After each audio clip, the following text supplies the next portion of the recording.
Hello students, हम परपरागण की विधियों की बात कर रहे थे।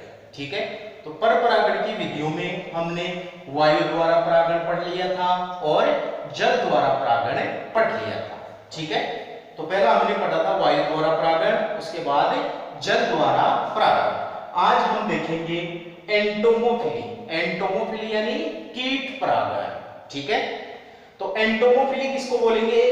जब परागण की प्रक्रिया जब परागण की प्रक्रिया कीटों द्वारा संपन्न होती है तो इस प्रक्रिया को एंटोमोफिली या कीट परागण कहते हैं।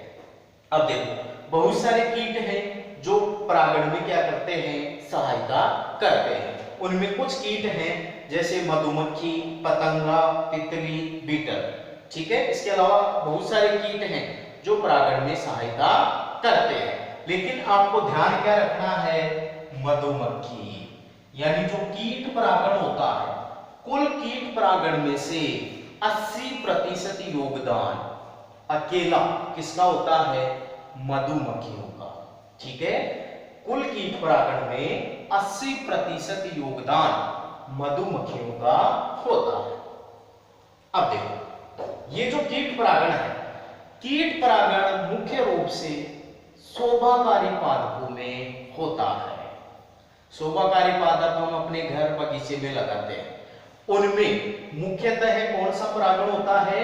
कीट परागण। ठीक है, तो कीट परागण मुख्यतः किसमें होगा? शोभाकारी पादपों में। अब देखो, ये जो शोभाकारी पादप है, ये शोभाकारी पादप अपनी अधिकांश ऊर्जा का उपयोग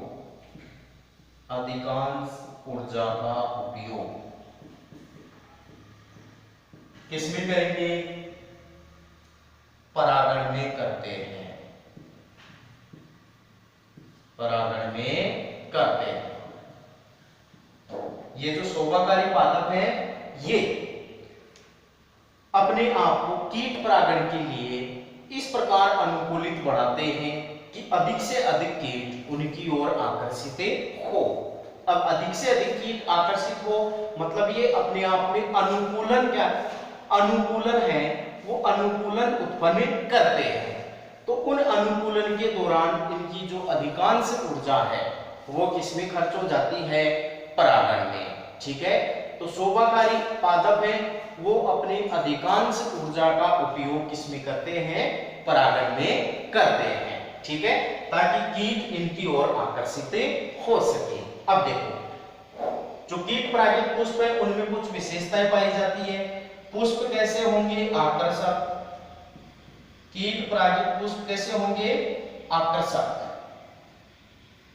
रंगीन, मकरंद ग्रंथियों युक्त। मकरंद ग्रंथियों होते हैं। ठीक है, आकर्षक होंगे, रंगीन होंगे, मकरंद ग्रंथि युक्त होंगे, इसलिए कीट इनकी ओर आकर्षित होते हैं। फिर ये जो परागण होते हैं, कीट परागित पादपों में जो परागण होते हैं, परागकण, इन पराग कणों के चारों ओर क्या मिलेगी? पोलन कीट। क्या पाई जाती है? पोलन कीट। तो ध्यान रखना, पोलन कीट किसमें पाई जाती है? कीट परागित पादपों के परागकणों में। ठीक है, पोलन कीट किसमें मिलेगी? कीट परागित पादपों के पराग कणों के चारों ओर एक तेलीय परत पाई जाती है जिसको पोलन कीट कहते हैं। पोलन कीट सुगंधित होती है, चिपचिपी होती है, रंगीन होती है, जिसके कारण कीट इनसे चिपक जाते हैं और इनकी ओर आकर्षित होते हैं। ठीक है, तो ध्यान रखना, कीट परागणों में ही क्या पाई जाती है? पोलन कीट पाई जाती है। और इनकी जो वृत्तिकाग्र है, कीट परागित पादपों की वृत्तिकाग्र कैसी होगी? खुरदरी। वृत्तिकाग्र कैसी पाई जाती है इनमें? खुरदरी। ठीक है, अब कुछ एग्जाम्पल ध्यान रखना, कौन से पादप है जिनमें कीट परागण होता है। ठीक है, तो सरसों, सालविया,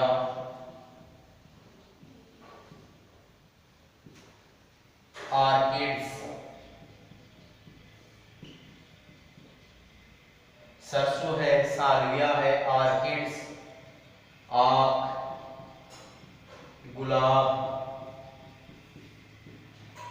नींबू, ये बहुत सारे ऐसे पादप हैं, ठीक है। धनिया, प्याज, लोबिया,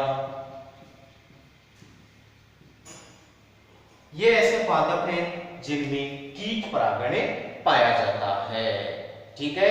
तो कीट परागण के लिए जब परागण किसके द्वारा संपन्न होता है, कीटों द्वारा, तो उसको क्या बोलते हैं, एंटोमोफिली। अब कीट परागण में सबसे ज्यादा योगदान किसका होगा, मधुमक्खी होगा, ठीक है। 80% योगदान मधुमक्खियों का होता है। अब जो शोभाकारी पादप होते हैं उनमें मुख्यतः कीट परागण होता है, और ये शोभाकारी पादप है अपनी अधिकांश ऊर्जा परागण में खर्च करते हैं, ठीक है। अब जो कीट परागित परागण होते हैं उनमें कुछ विशेषताएं होती हैं।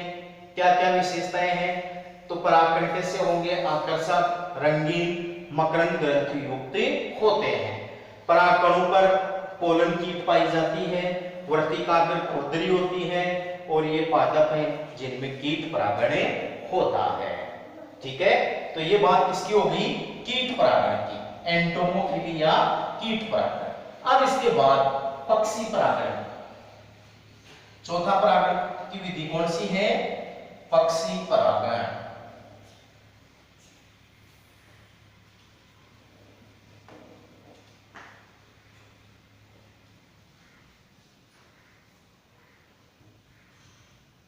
ऑर्निथोलॉजी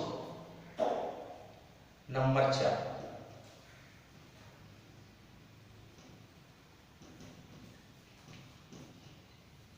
ऑर्निथोफिली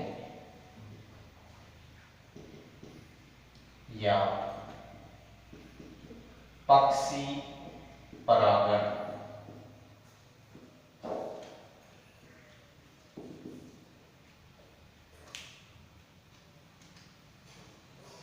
अब देखो पक्षी परागण मुख्यतः किसमें मिलेगा, तो पहली बात आप ध्यान रखना, जो उष्ण कटिबंधीय पौधे हैं, उष्ण कटिबंधीय पौधे, उष्ण कटिबंधीय पादपों में पक्षियों द्वारा परागण होता है। सभी में नहीं होता, लेकिन अनेक उष्ण कटिबंधीय पादप हैं जिनमें परागण किसके द्वारा होगा, पक्षियों द्वारा होगा। तो पक्षियों द्वारा होने वाले परागण को क्या बोलेंगे, ऑर्निथोफिली या पक्षी परागण, ठीक है। अब इसमें देखो आपको कुछ उदाहरण ध्यान रखने हैं कि कौन से तो पक्षी हैं जो परागण में भाग लेते हैं या परागण में सहायता करते हैं, और कौन से पादप हैं जिनमें पक्षी परागण होता है। विशेषताएं वही होगी कीटों वाली सी, पुष्प आकर्षक रंगीन होंगे, मकरंद ग्रंथियां पाई जाती है। तो आकर्षक रंगीन और मकरंद ग्रंथियां होने के कारण पक्षी इनकी ओर आकर्षित होते हैं, इसलिए इनमें पक्षियों द्वारा परागण होता है। तो परागणों की विशेषता तो वही मिलेगी आपको लगभग जो किसमें होती है, कीटों में होती है। अब इसमें आपको स्पेशल क्या ध्यान रखना है कि कौन से पक्षी हैं जो परागण में भाग लेते हैं और कौन से पादप हैं जिनमें पक्षियों द्वारा परागण होता है, ठीक है। तो देखो तंबाकू, तंबाकू या जिसको हम बोलते हैं निकोटियाना, तंबाकू या निकोटियाना, इसके जो पुष्प हैं, पुष्प कैसे होंगे, नलिकाकार। तो तंबाकू के पुष्प नलिकाकार होते हैं जिनमें पक्षियों द्वारा परागण होता है, ठीक है। दूसरा है बोतल ब्रुश,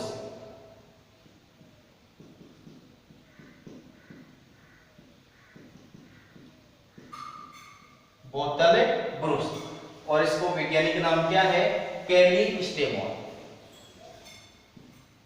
कैलिस्टेमोन। बोतल ब्रश या कैलिस्टेमोन पादप के जो पुष्प हैं कैसे होंगे? प्याले के आकार के। कैसे होंगे? प्याले के आकार के। तंबाकू के कैसे होते हैं? नलिकाकार, ठीक है। और एरिकेसिकुल,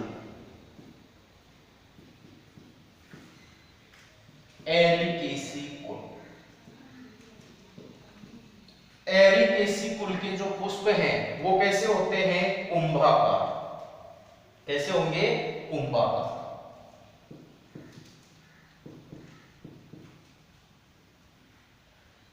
ये पुष्प हैं जिनमें परागण किसके द्वारा होगा? पक्षियों द्वारा, ठीक है। अब इनके पुष्पों की विशेषताएं भी ध्यान रखनी है। नलिकाकार पुष्प किसमें मिलेंगे? तंबाकू में। प्यालाकार पुष्प किसमें मिलेंगे? कैलिस्टेमोन या बोतल ब्रुश में। और कुंभाकार पुष्प किसमें पाए जाते हैं? एरिकेसिकुल के पादपों में, ठीक है। अब इसके बाद देखो, इसके अलावा अन्य और पुष्प हैं, जिनमें पक्षियों द्वारा परागण होता है, जैसे सेमल, बिग्नोनिया,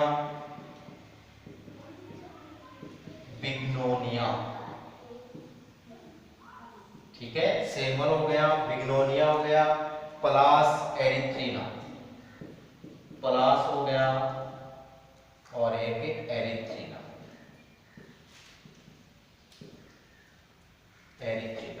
ठीक है। ये मुख्य पुष्प हैं जिनमें किसके द्वारा परागण होगा? पक्षियों द्वारा, ठीक है। तो ये 5-7 पादप हैं, इनको आपको ध्यान रखना है। अब देखो, अब आपको एक स्पेशल पॉइंट और ध्यान रखना है, वो क्या है? प्रमुख परागणकर्ता पक्षी। प्रमुख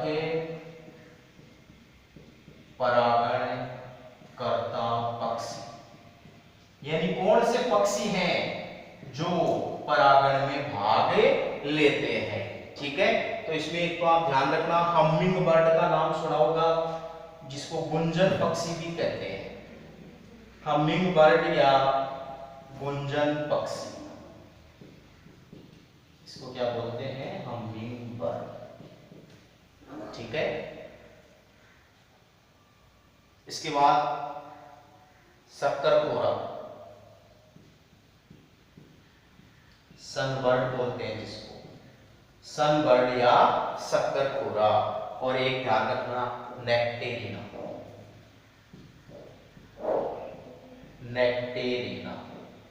ये प्रमुख पक्षी है जो परागण में भाग लेते हैं, ठीक है। तो इसमें आपको पक्षी परागण में 2 चीजें ध्यान रखनी है। एक तो कौन से पुष्प या पादप है जिनमें पक्षियों द्वारा परागण होता है, तो ये लिख दिए हैं। और एक कौन से पक्षी हैं जो परागण में भाग लेते हैं, तो गुंजन पक्षी या हमिंग बर्ड, शक्करकोरा या सनबर्ड और नेक्टेरिना, ये प्रमुख परागणकर्ता पक्षी हैं, ठीक है। एक बार इसको नोट डाउन कीजिए।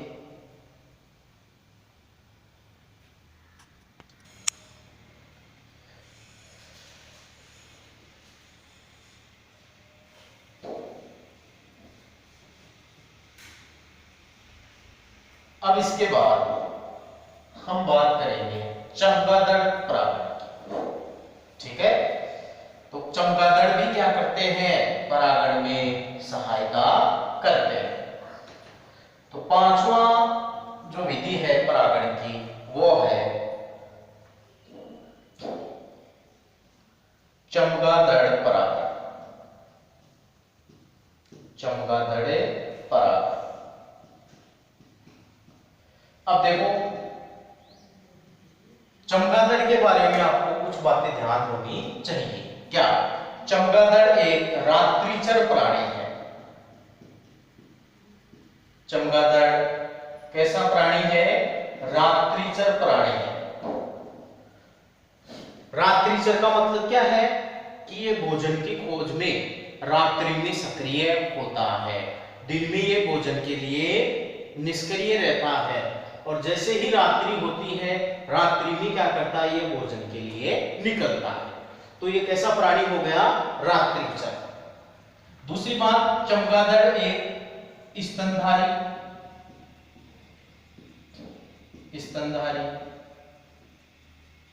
उड़ने वाला जंतु है। चमगादड़ क्या है, स्तनधारी उड़ने वाला जंतु है। ये क्या करता है, कीटों और मकरंद की खोज में पुष्पों पर जाता है। किसके लिए जाता है, कीट पतंगों व मकरंद के लिए, कीट पतंगों व मकरंद के लिए पुष्पों पर बैठता है या जाता है। अब जैसे ही ये पुष्पों पर बैठता है, पुष्पों के परागकण इनके शरीर से चिपक जाते हैं, और फिर वहां से जैसे ही ये किसी दूसरे पुष्प पर जाकर बैठता है तो वहां पर ये परागकण गिर जाते हैं या वर्तिकाग्र पर झड़ जाते हैं।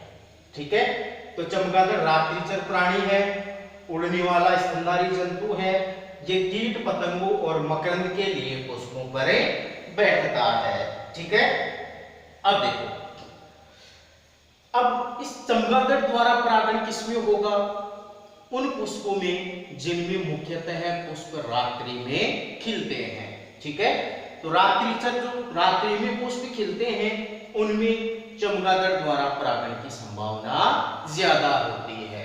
ठीक है, तो देखो, कुछ पादपों में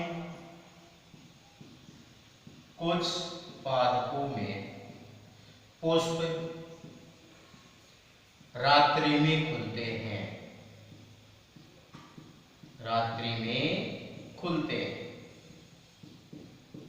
ठीक है, और अधिक मात्रा में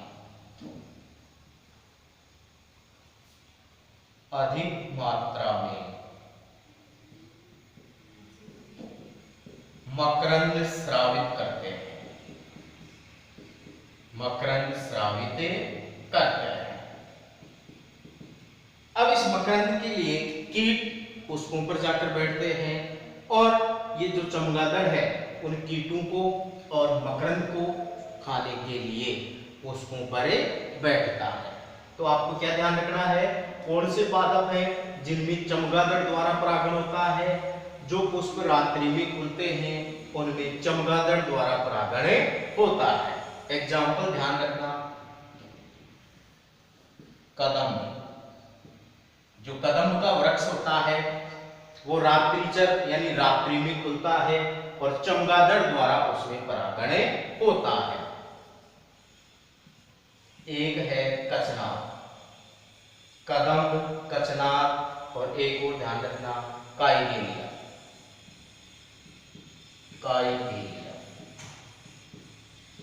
ये मुख्य पुष्प हैं जिनमें चमगादड़ द्वारा परागण होता है। ठीक है, ये बात हो गई है पर परागण की विधियों की। तो देखो, पर परागण की विधियों में हमने सबसे पहले वायु द्वारा परागण देखा, उसके बाद जल द्वारा परागण, पक्षियों द्वारा परागण, कीटों द्वारा परागण और चमगादड़ द्वारा परागण। ठीक है, इसी के साथ ये पर परागण की विधियां अपनी कंप्लीट है। अब एक छोटा सा पॉइंट और देखते हैं हम।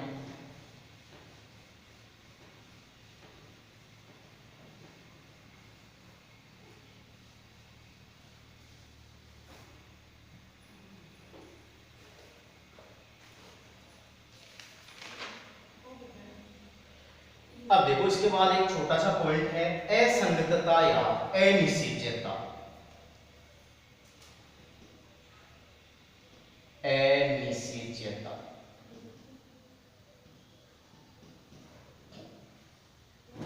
या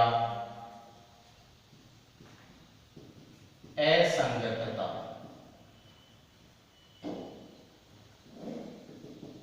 अनिश्चयता या असंगतता का मतलब क्या है? देखो, एक तो होते हैं नर युग्मक,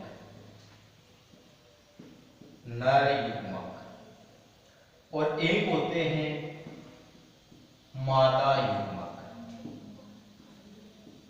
अब निषेचन में नर युग्मक और मादा युग्मक भाग लेते हैं, यानी जब नर युग्मक और मादा युग्मकों का संलयन हो जाता है तो द्विगुणित युग्मनज का निर्माण होता है, जिसे निषेचन कहते हैं। ठीक है, अब देखो, असंगतता या अनिश्चितता का मतलब क्या है? नर युग्मक कार्यशील है। कैसा है? कार्यशील और जननक्षम है, यानी इसमें जनन की क्षमता है। मादा युग्मक भी क्या है? कार्यशील है और जननक्षम है। दोनों में जनन की क्षमता है और दोनों ही क्या है? कार्यशील है। फिर भी इनमें युग्मनज का निर्माण नहीं होता है या इनका संलयन नहीं होता है, तो इस प्रक्रिया को अनिश्चयता या असंगतता कहते हैं। तो असंगतता किसको बोलेंगे? जब नर और मादा युग्मक कार्यशील और जननक्षम होते हैं, उसके बावजूद भी ये निषेचन नहीं कर पाते हैं या इनका संलयन नहीं हो पाता है। ठीक है, इसी को क्या बोलते हैं? असंगतता या अनिश्चयता। ठीक है, अब ये जो असंगतता है या अनिश्चितता है, ये दो प्रकार की होती है। कितने प्रकार की होती है? दो प्रकार की। दो प्रकार कौन कौन से हैं? एक तो है अंतराजातीय असंगतता, अंतराजातीय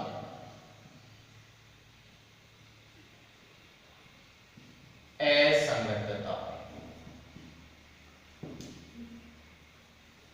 ठीक है, और एक होती है आंतरजातीय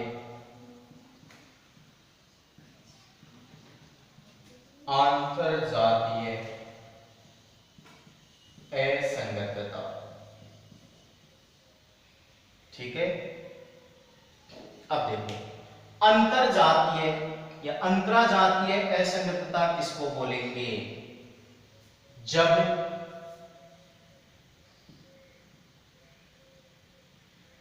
असंगतता एक ही वंश की दो जातियों के मध्य होती है। एक ही वंश की दो जातियों के मध्य जो असंगतता होती है, उसे क्या बोलते हैं? अंतराजातीय असंगतता। ठीक है, ऐसा जीनों की वजह से होता है। कभी कभी क्या होता है कि एक ही वंश के अलग अलग जातियों के जो जीन हैं, वो एक दूसरे को एक्सेप्ट नहीं करते हैं, इस कारण उनमें निषेचन नहीं हो पाता है। तो एक ही वंश की दो जातियों के मध्य जो असंगतता पाई जाती है, उसे अंतराजातीय असंगतता कहते हैं। इसका एग्जाम्पल ध्यान रखना, ब्रेसिका कैम्पेस्ट्रिस, ब्रेसिका कैम्पेस्ट्रिस। ठीक है, इसका संकरण किसके साथ करवाते हैं? ब्रेसिका रापा, ब्रेसिका रापा। अब ये दोनों जातियां हैं, एक ही वंश की हैं। वंश तो दोनों जातियों का क्या है? एक है, लेकिन जातियां क्या है? अलग अलग हैं, तो इनमें निषेचन नहीं हो पाता है। इसे क्या बोलते हैं? अंतराजातीय असंगतता।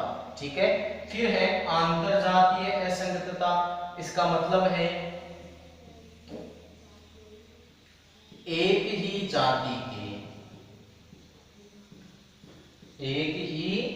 जाति की जीवों के मध्य असंगतता क्या कहलाएगी? आंतर जातीय असंगतता। ये तो दो जातियों, अलग अलग जातियों के मध्य होती है और ये एक ही जाति के दो जीवों के मध्य होती है। ठीक है, इसका एग्जाम्पल ध्यान रखना, प्रीमूला।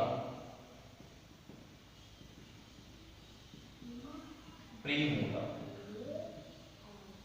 ठीक है, प्रीमूला में आंतर जातीय असंगतता पाई जाती है और ब्रेसिका कैम्पेस्ट्रिस और ब्रेसिका रापा में अंतरा जातीय असंगतता पाई जाती है। इसी को हम स्वबंध्यता, इसी को क्या बोलते हैं? स्वबंध्यता या स्व अनिषेध्यता भी कहते हैं। स्वबंध्यता भी कहते हैं।